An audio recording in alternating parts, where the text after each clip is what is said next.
Prashant. I'm going to dive straight into the question of the hour, something everybody's been talking about since yesterday, and this is obviously for Prashant. Everything about the latest Supreme Court order. Actually, this should not be the forum for asking me the 66A because we're talking about security. But yes, yesterday could be the happiest moment for bloggers and tweeters and people who wanted to express their uncensored view on internet.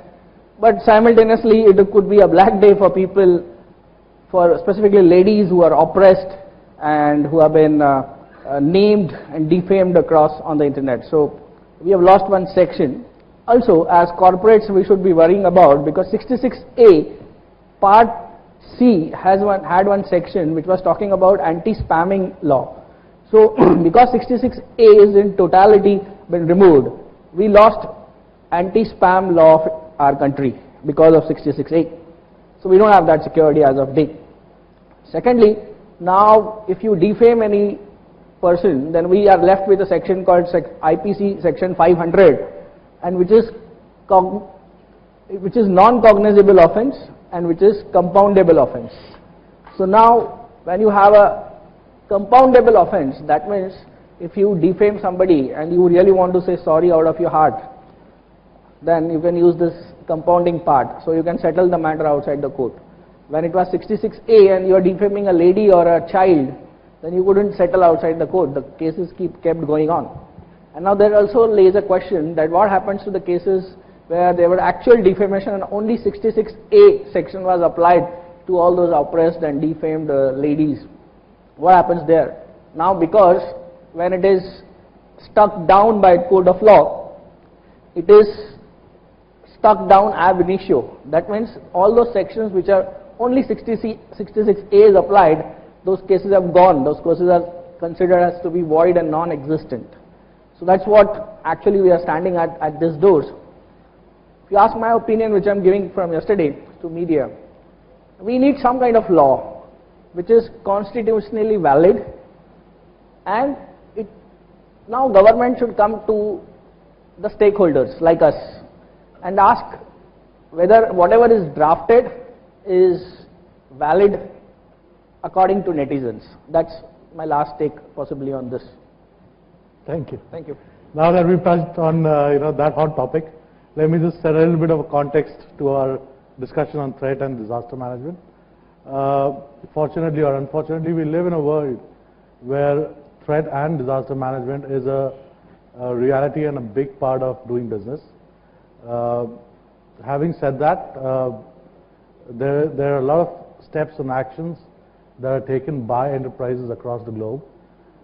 I'm not too sure how effective they are, only because one of the key things that I tell a lot of CIOs is you've got the NOC, the SOX, the IPS, the IDS systems in place, but a hangar full of F-15s doesn't make you an Air Force.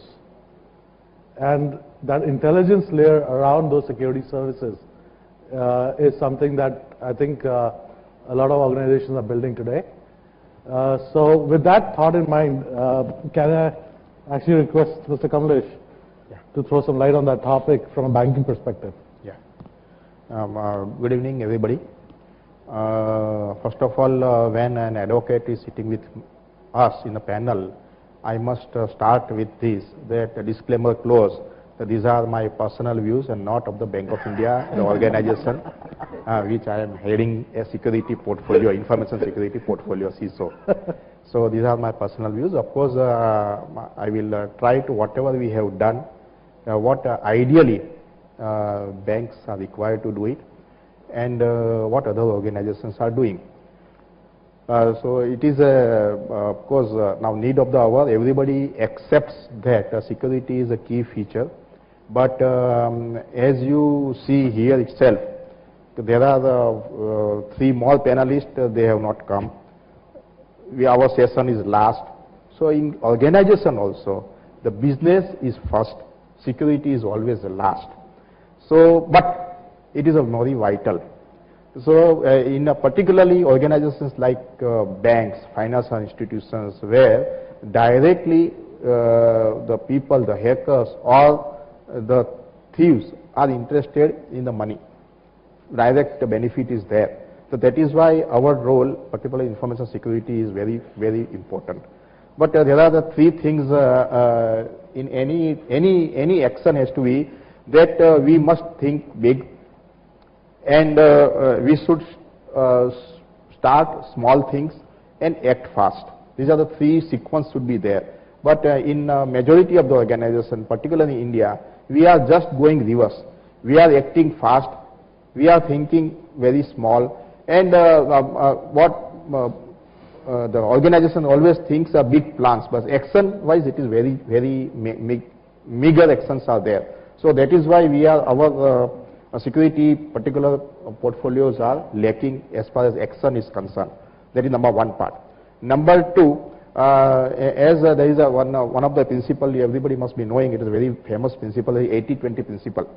Where I feel after working in our bank, basically I am a banker, pure banker, but now I am looking after security, where I have seen that 80-20 principle applies in all walks of life, including security. That I will just elaborate a little bit, that 80% of the security related issues are taken care by 20% of the technological initiatives by the bank, and 20% of the security can be taken care by the awareness, learning of the people, internal and external customers, that is what we say staff or the customers. So these are the 2 points I want to highlight where the security is concerned. Security, if we broadly threats we identify, that is we can say technological threat and non-technological threat. That is a man-made threat. Or because we cannot discuss the natural threats or hazards, because that is not beyond the control of anybody. For example, 9/11, Andhra Pradesh cyclone. These are all what is unmanageable by any kind of what is actions for it. Of course, we should be ready for the disaster, but this cannot be managed properly. We can have a better disaster management for this kind of hazardous or the natural calamities. But as far as the technological things are concerned, threats are concerned, that can be managed very well, and it is a highly dynamic things nowadays. What I have observed that whatever the technology were there before the 1 year, now those technologies are not valid or not that effective in the real life scenario where the threats are increasing dynamically. Thieves are always ahead of technology. Something new has come. So particularly now mobility is there. In the previous session I was just listening the data center part, the infrastructure, logistic. But whatever we will do, but as far as the information is concerned, data is concerned, now it is highly what you say volatile, and mobile MDM or the tabs and the Wi-Fi, these all things have come. So it will not what we say that effective only to construct a better database or data center for the institution unless you control the other aspect of that. So these are the 4 or 5 points I will just briefly tell you, then among the discussion I will focus few more points. Yes, Akshay. Sure, Kamlesh. So I just got an idea which is kind of off book, but let's just go with it. Kamlesh just spoke about threat management and disaster management.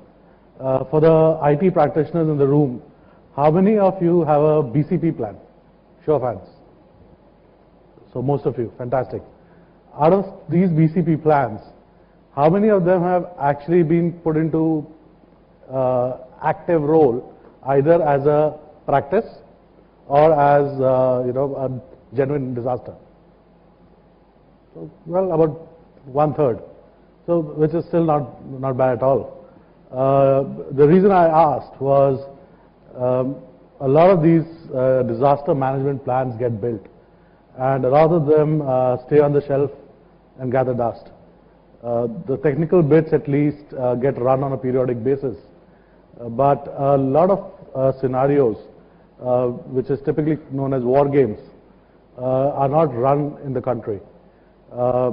you know, so and that's the thought that I wanted to share and ask your opinion on how important are war games to actually be ready in the event of a disaster.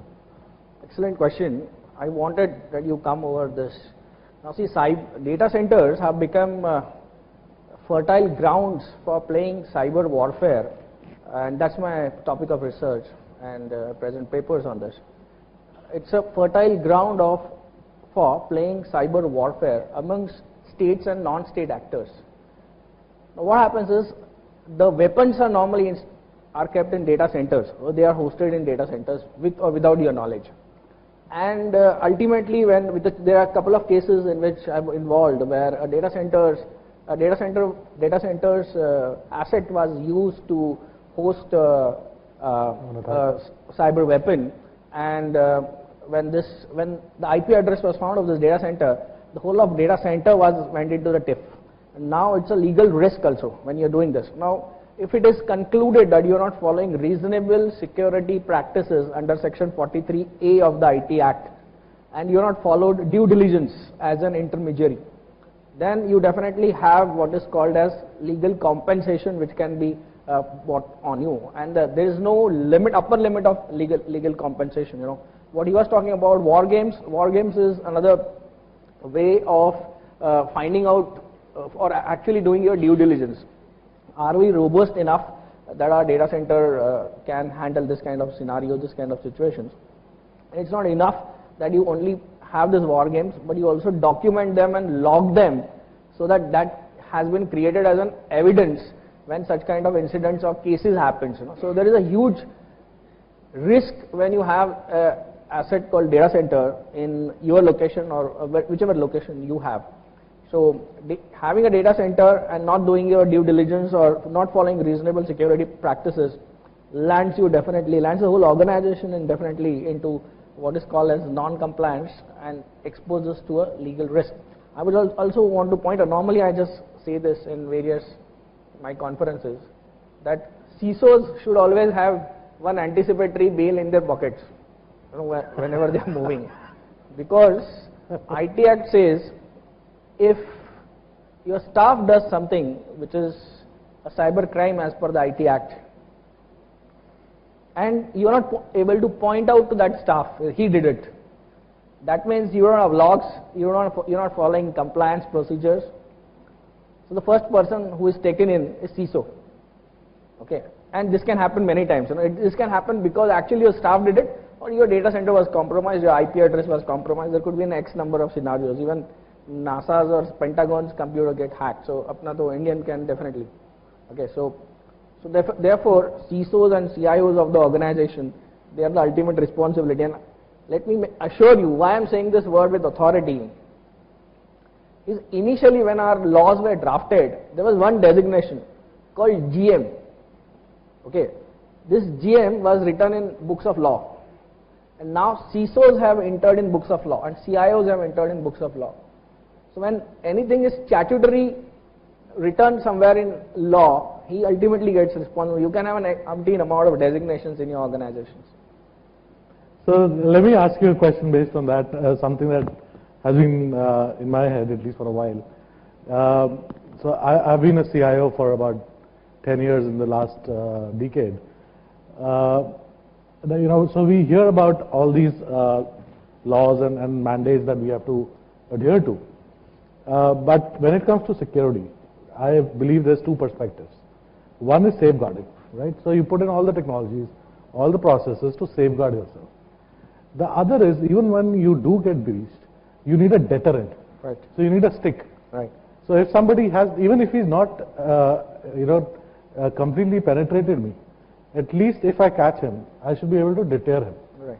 What are my options from a legal perspective to create that deterrent against potential threats? Now that's a valid question. Many times organizations don't find who is the guy who is attacking you. Okay, so the IP addresses are so very well compromised, or the IP addresses are so very well masked that even our law enforcement agencies are not able to catch it, because this is a whole big mafia which runs in these failed states which we have in this Russia and around. Eastern Bloc. Yeah. So, and we have this jumping IP addresses. So, in fact, now our police officers have become so intelligent. The moment they see some IP addresses, now this could be really a scenario to understand. When they see certain IP addresses, they immediately tell you that this IP address is a masked IP address. So that kind of expertise our cyber police have already got it. They have gone one step further also, that they got tools to demask, or they have tools when they analyze series of this, and one of the case which gets actually caught, then they come to know that this may be Russian or Nigerian IP address, but the guy is sitting in Noida. Okay, so they have this forecast really, when working with LEAs, and so they know, and because Noida has become a huge hub of all kinds of various operations, they're all cybercrime operations, whether it is a job racket, whether it is this insurance racket which is happening now, you get calls, whether it is a data center, fake data center racket which goes on there, or which is a lottery racket, everything now the hub is there. Okay, so we have this cybercrime hub of this country somewhere situated in our country only. But the IP address are easily, when we go for the first IP address, because I know there are a lot of cybercrime investigators always floating around, and they use this some simple domain tool to put IP address and check where this IP address belongs to, and he finds Nigeria, and then he gives reports to his management, Nigeria ka hai bhai. Then everybody thinks Nigeria hai, so that means Nigerian are fraudsters only, wahin se aaya hoga karke. Okay, there has to be a second level here. Nigerians have not been there in Nigeria and doing fraud. They are here. If you are talking about Mumbai, they are here in Dongri and they are here in Mira Road. They have made their own families here, and they attack from Mumbai only to us. But the address still comes from Nigeria, it comes from Russia or Czechoslovakia. So this kind of things are happening very well. This is organized crime, and billions of dollars of international cartels are involved in this. So we need to protect our data centers against these people too. So Kamlesh, the two same questions really for you. One, do you do war games in Bank of India? Do you see the sensibility behind it? And two, do you use a deterrent policy to try and stop potential attackers? Yes, very good questions. The second question I will answer you first. Okay. That will give some solace to our advocate friend. That is whether we are deterrent or we are rigorously following our information security policies or not. And his point is very valid as far as the law is concerned. As a CISO, it will be the ultimate responsibility of the CISO to take care of any data kind of leakage should not be there as far as Section 43 is concerned. So that law is okay. But whatever we are, our focus, what you are, Akshay, and you are asking me, that our focus, there are policies are in place, but implementation of policy throughout the organization is slightly difficult. What is more easier that we are focusing is whatever the threats we are seeing, whether we are addressing due diligently, quickly, immediately, that is the first of all we are focusing on. Because of this, that will minimize so many other future complications. The majority of the banks now, private sector or public sector, they are over dependence on the third party vendors, the outsourcing. It is, I think that majority of the banks are outsourced, nearly 80 to 90% of the one way or the other outsourcing activities, and so much of data are going out of the organization or being handled by the outsource agency, where the Section 43A also come into what is a very aggressively as far as the law is concerned. So there our role comes very difficult. So now our main action, or any data center as far as threats and controls are concerned, that identity theft has to be control. Because if you see in the market, I have observed that so many live data. One of the seminar I was there, where the dean of the Gujarat Forensic University was there, Mr. Vyas. We were discussing the huge database is also available from internet site of the users, including credit card, their PIN numbers, internet banking account number, as well as their password. All things are available. But the hackers, they are not interested in the huge database. They will only focus 4 or 5 customers database where they have got huge amount can be taken as a what is a theft. So these things are happening. It is beyond control of any organization to keep track of all the, because our Indian culture, there is a identity theft means the passwords are not changed, or we have generic passwords, and these all things are there. We cannot control it. So password instead of that, what we can do? We can have a paraphrase type of system can be introduced, where instead of password remembering or what is a very complex password, there can be paraphrase like that, a 3 word letter, that green day, monsoon, something like that. So if it is a long words, then it will be easier to remember by the users, and passwords can be obviated, password cracking will be minimized. So presently, our identity theft is very important as far as banks are concerned. And whatever you are talking about warfare, that I do agree that recent past there are so many organizations have come together, particularly in US. There is a FS ISAC, that is a financial sector, in financial and information insurance sector. They have come together 10 years back. Now it has been stabilized. On similar line, banks in India also, they have come together, and they have organized as one institution we call as a ID card, with the behest of the RBI and Department of Finance Ministry. There it is working in IDRBT in Hyderabad, where all banks in India, they are reporting their criticalities and attacks, whatever is happening in India, to their organization, and afterwards we are analyzing it, and so that every bank need not have to wait for the attack to come to their organization. Supposing some IP address, they have malicious IP address is there, then if they immediately this message is communicated to all the banks, they will immediately block that, and we can avoid it. Moreover, the NCIAPC, that is National level, government level organization, National Cyber Security Law, they have also, as a CISO, we have become a part of that organization. We are also getting the advisory from the government of India. Now, all banks in India, they are a part of a critical infrastructure of the government, of Indian infrastructures, together with the telecom, together with the power sector. We are banking finances sector is also a critical infrastructure of the government. So naturally, this is in the back of the mind where something serious things are happening or to attack the banks. Okay. Just as a last question, because you touched on this and we spoke about this earlier in the evening. Let's just change gears. We've been talking about outside-in threats, but a lot of statistics talks about that a majority of threats are actually inside out. Right. So both from a legal perspective and operating perspective, my question to both of you is, what are the options available to us to safeguard ourselves and the organization from internal threats and deterrence, legal deterrence if you have? So we're talking this, how do you get people educated? Important is, like, this insider threat can only be avoided or deterred only with major awareness program which you can run in your organization.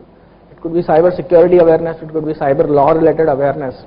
Until unless you tell these people, tell your staff that what you do is illegal in the laws of ICE, and this is the punishment, amount of punishment, or this is the amount of financial damage which can happen to you or which can happen to company and can be shared on your shoulders, and give them cases which are happening across Indian sector. If you tell them very well, then the deterrence comes in. If you don't deter them by showing them what kind of cases are happening around, how many people are jailed because of this, what are the case laws which have been emerged. Now this normally people have this thing in mind that there are no cyber cases and no cyber case laws happened. But this you should ask to cyber lawyers, then only will come to know. Don't search around in Google, because we will not come out and openly give you all case laws. And if we give you case laws on Google, then our existence is not there. Okay, so it's better you hire some, then you will come to know that there are umpteen amount of cases which have happened across corporate well, inside the corporate well, and there have been prosecutions There are director level people have been prosecuted because of this data theft and because of this, inside way hacking, stealing of data leakages out of organization, director level. I'm not talking about even at the executive level. I'm talking at the topmost level. They have been prosecuted. Some cases are with the police, some cases are in the civil jurisdiction, some cases are solved via arbitration. So this continuously happens, and let me tell you, I only practice in cyber field. So you can imagine if I'm sustaining that with my 12 lawyers, then how much amount of cyber cases are happening in this domain. And everybody has a very technological twist to it. So my ultimate thing is, you need to have awareness program, and very focused awareness program where we actually educate your staff, educate your IT users, your vendors. See, ISO 27001 also, I'm also in LA for it. It also talks about that you ISO 27001 and 43A compliance should also be followed by your vendors who are actually loitering in your premises. So education has to be there on their part also, because many security incidents are majority of the time reported by vendors and third party outsourced people. So the training has to be there also. Since this is threat related our discussion, I'll also give you my experience of what are threats. The first threat which our data centers faces, the first number one threat is of DDoS attacks, sophisticated DDoS attacks. Now, do we have solution to it? That's what my problem is. IT organizations and people working in IT organization, always when there is a problem, they want something called a solution to it, and they bank on this solution. Even for compliance, they'll look into market for, is there something solution? So we'll implement this solution, kaam khatam. Okay. And IT and security particularly, security is not only the ball game which only a security solution can plug it on, because every day there is a new security loophole which erupts, and this solution may not do it. So it has to be a holistic view. So DDoS attack is, people say cyber warfare, and what ends up it is a DDoS attack. Second what you are cyber espionage. Lot of data, India is sitting on lot of data, and let me assure you on this conference that 95% of Indian data is there in China. They have taken it. They have taken data to the tune of our voice samples. Not only my data, my credit card details or financial details. They have even taken my voice samples. They have gone in that level. Okay, it's not only in China. There are other countries also. Possibly I'm friendly with them, so I'm not taking their name. So, but there are other countries all the time where the data is gone. So corporate espionage is another threat. Now I came up with some data centers in Bangalore that had called me, and their particular client was asking from them for a certificate called, is your data center bomb proof? Why? Because India has a lot of bomb incidences here and there, because you have the stray bombs and all this terrorist related problems. So they wanted a certificate apart from a lot of compliance. They also wanted a certificate whether your walls are bomb proof or your infrastructure is bomb proof. So the threats in this country are limitless, and so comes the compliance. That's what my experience is all about. Thank you. Sir, yeah, I will just supplement to him that India is most cyber crime prone area identified by the latest report EY has published. Then one more 2 points I will tell regarding that voice recognition. That in USA, I was discussing with one insurance company here, that in USA if insurance claim someone puts in the insurance company, first they will have a voice recognition interview of the claimer. So majority of the claims are whether the particular person is lying or not, how much truth in that his claim is there, that is to be recognized immediately. Here where many, because presently in India there is no cyber insurance because it is not predictable. How much insurance, what is the baseline, how we will, what document we are required to prove. Because as now IT infrastructure has become endless, no geographical boundaries. It may happen from anywhere in the world. And so that insurance companies are also not that much willing to give the concrete solution as far as insurance policies are concerned. That is number one. Number two, as far as compliances are concerned, majority of the organizations are working for the compliance, not for the security or the business. So that is another area, and that is why the security business, vendor business is also increasing day by day, and they are only talking about, whenever they will talk, so we are compliant of this, we will compliant, whatever the compliance level is there, that we will come to know. So that compliance culture has to be, what we say, it is required, it is mandatory compliance, but our main focus has to be the security implementation plan is there or not, whatever, whether our users, particularly third-party vendors, majority of the case is what in our banking sector, because majority of the CISO fraternity of the in India, we are in touch with that. So they all are telling the majority of the theft incidents are happening because of the outside agencies, the vendors, and that is the one point. And on the last point, I will just tell that as far as security cycle is concerned, it is a circle, we can say. I will name that circle as a 4R. R means the reduction, the readiness, and recovery and responding. If it can start from anywhere, but if these 4 items, 4 R's has to be touched by any of the organization to remain safer in the business. Thank you, Kamlesh. Before we close up, let me open the floor to the audience. Would anybody like to ask a question? Anyone? Please.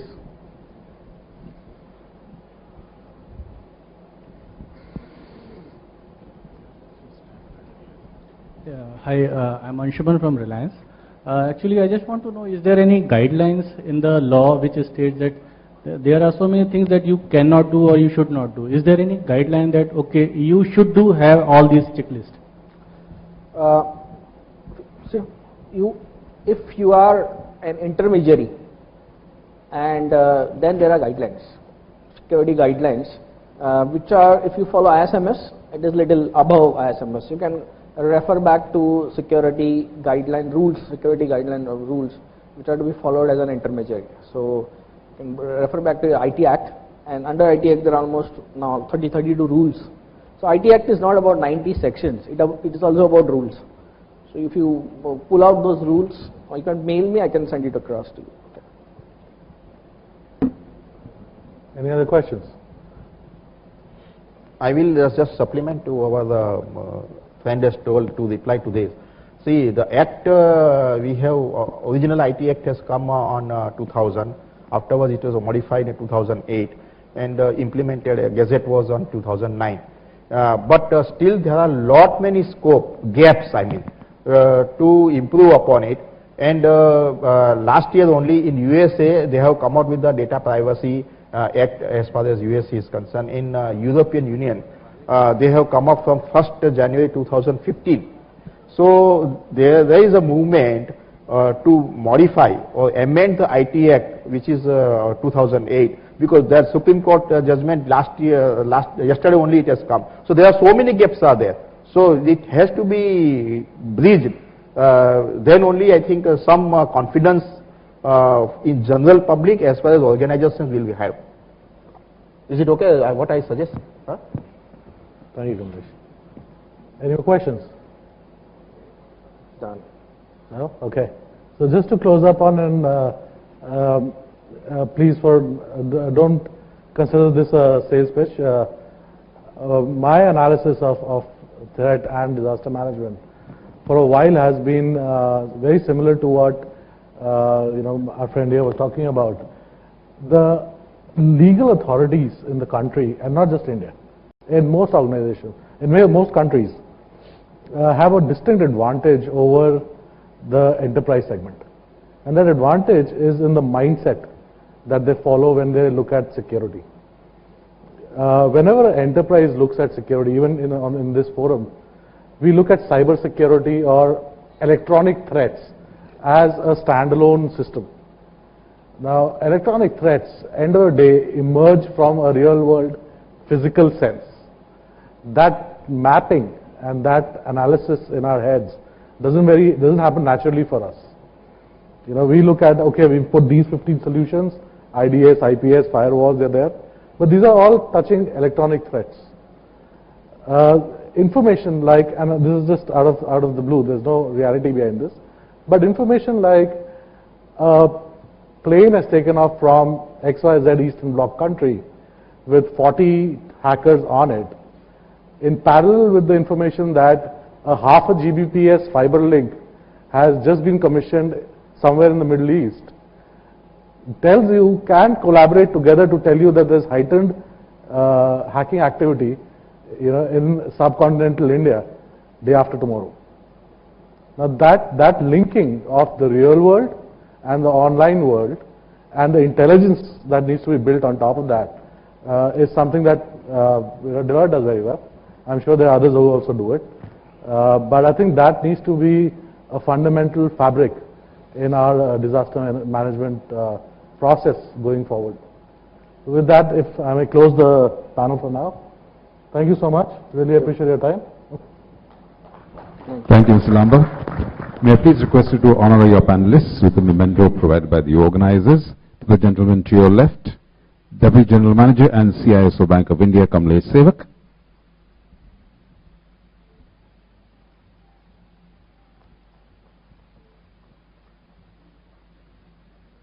And to cybercrime expert Prashant Mali, advocate. I would like to request Content Head, Times Conferences Limited, to promise to please honor our moderator, Director Deloitte, Akshay Lamba, from a different person, so it's a different. May I please have a group photograph, please? And ladies and gentlemen, a big round of applause for this panel. Threat and disaster management so very eloquently explained.